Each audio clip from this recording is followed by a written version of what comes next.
There's something I want to tell you about the stress and how we have to look at stress, okay? And I think it's an important thing because many people have told me from my lectures it's the one thing they remember, okay? I was sitting in a dentist's office and looked at an article that said, how do lobsters grow?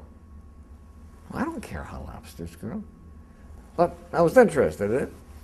And it points out that a lobster is a soft, mushy animal that lives inside of a rigid shell. That rigid shell does not expand. Well, how can the lobster grow? Well, as the lobster grows, that shell becomes very confining.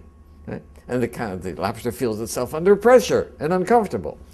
It goes under a rock formation to protect itself from predatory fish, casts off the shell, and produces a new one.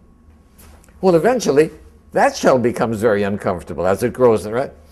Back under the rocks. Good. And the lobster repeats this numerous times.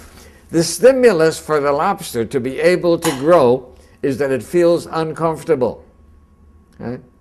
Now, if lobsters had doctors, they would never grow, because as soon as the lobster feels uncomfortable, goes to the doctor, gets a Valium, gets a Percocet, feels fine, never gets off its shell.